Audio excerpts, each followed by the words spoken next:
What up, though, everybody? This is your humble host, Jamal Baraka from GT Media Reviews, God Tier Media. I'm doing another comic book review for you guys. It's New Comic Book Day, and I'm doing a review on New Comic Book Day. Strange, very strange. The book we're going to be looking at today is Fallen Angels #1 from Brian Hill and Simon Kudransky. So, I'm a big fan of Brian Hill. I've been reading his Killmonger series lately, which is probably one of my top miniseries from 2018 going into 2019.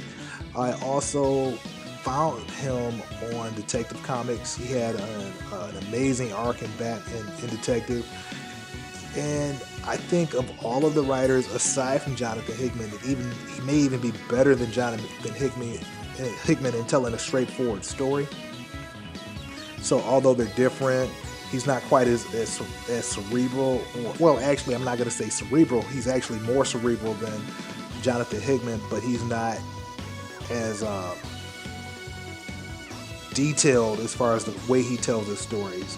I'm not saying that as a knock. It's just a different way of reading it. Like I read Brian Hill. He talks about he's a fan of Michael Bay and Miami Vice on his Twitter feed, and I believe that when he says that he's talking more about style and flow of those of Michael Bay's movies.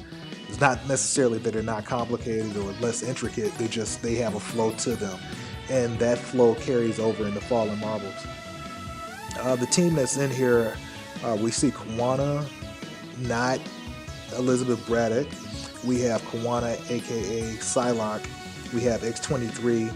And the cover features Cable, but Cable isn't officially on the team in this book. Spoiler alert, I'm going to spoil some of the stuff in this book. I'm probably going to try to avoid spoiling the entire thing. But this book does take place after X-Force. So if you haven't read that book, you may not want to listen to this review. Give you a second to turn off the video. Okay, so we're back. So this book takes place after X-Force #1. In that book, at the cliffhanger was that Professor X had got murdered by some guys that tried to infiltrate the island. It's pretty sucked. It sucked. Magneto has the island on lockdown.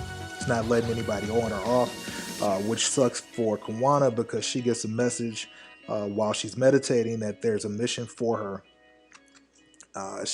She goes to Magneto and tells him that she's trying to prevent the apocalypse. He says, "Look, you can't leave, but you may want to talk to Sinister. He may be helping you get off the island."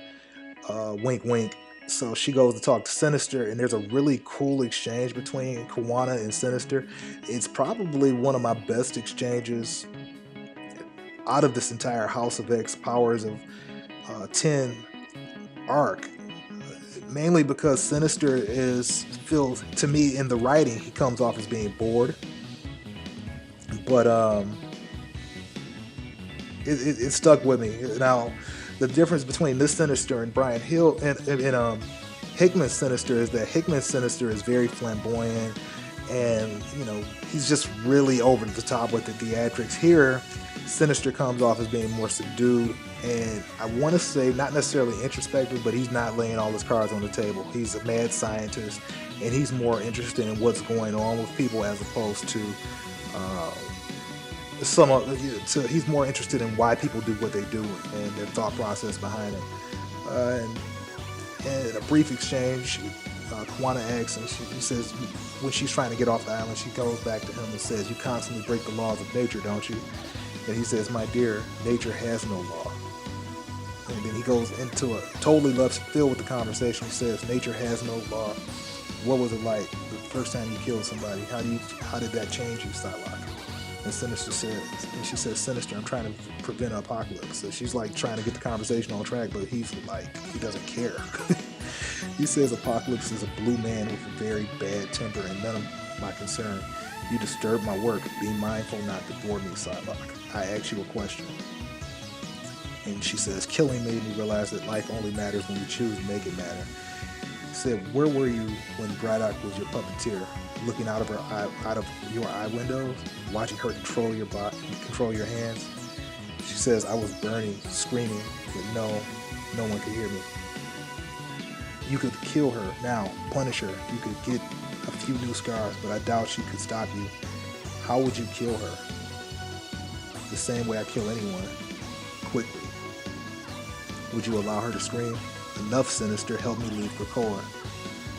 Oh, how this paradise would judge us if we knew what we truly are.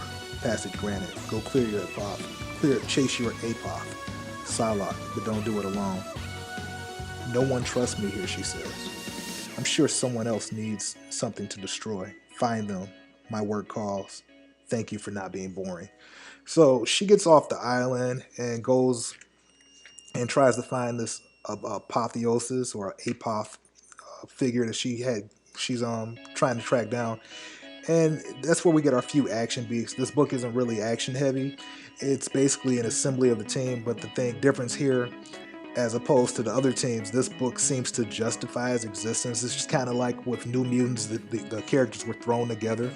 But here, the characters are together, but it seems like they have chemistry, and it's not something where we have a random team together, like, say, a book like Strike Force.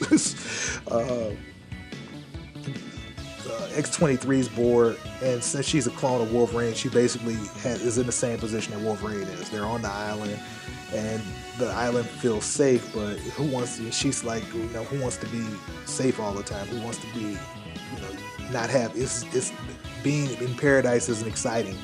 And that kind of goes back to what we got from House of X and Powers of 10, where we know that eventually Krakoa there's gonna be downfall.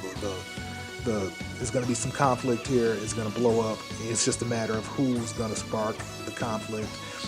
We see that Magneto not necessarily has his own agenda, but he's not completely above board with his motivations. Sinister already is possibly cracking under the pressure of the situation, and we have other characters with their own agendas. So you have, fallen angels aren't necessarily evil, but they aren't. They want to get away, have some excitement, and they want to get this mission done and figure out what's going on with this mutant. We get a nice cliffhanger for a character that we see at the beginning of the book and the end of the book. I won't spoil that here. Aside from that, the art from Simon Kodransky is pretty good. It's very atmospheric, kind of dark, and I enjoyed it. There wasn't much action in this book, so I can't really judge how his action sequences are, aside that from they're competent from what I see, but I can't really judge that. I really like the mood of the book. I like that everything's dark. This book actually feels like what I expected X-Force to feel like without being that. It feels like a totally different vibe than that. It's more cerebral than X-Force, and it's honestly more cerebral than what I was expecting, what I got out of Hickman's run. With X Fallen Angels, this is my favorite Dawn of X title. It's definitely going to go on my pull list. When I write my review, I haven't wrote it yet, I'm probably going to give it an A. I will give it an A, and this is definitely going on my pull list, because even if it works out, you have another great title that you can follow month to month. I don't really read a lot of Marvel, but this is definitely something I would follow, even if I wasn't reading Marvel. I probably would be interested in this story. With Fallen Marvel from Brian Hill and Simon Kodransky, I have to give it an A, possibly an A+.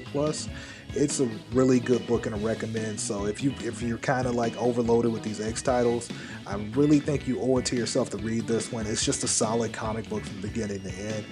We get a lot of trash out here with these books, and I can't say that all of them have been good.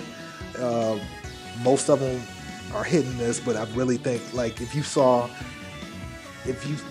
any of my comments about Excalibur, I didn't even finish reading that book. That was terrible. This book, from the opening dialogue with the first few pages, I thought it was amazing. So check it out. Don't waste, don't wait and don't let this book sell out. It may not sell out. I haven't really heard a lot of buzz about this one, but I think it's worth your time. It's worth your energy. It's probably the best one out there. That being said, if you want to get some more comic reviews, you can check me out on gtmediareviews.com. Most of my reviews are written, but occasionally I will drop a video. You also can catch me on Twitter, Facebook, Instagram. We're all over the place. And drop me a line if it's something you want to see me to review, or you just want to interact with me, I'm usually on social media, in and out most of the time, and I'm very open about everything. I've been reading comics for over almost 25, 30 years now. So there's other choices out there that you can get into that probably know more, but hey, I'm not so bad either. Talk to you later, hit me up, and I will be around. Thanks.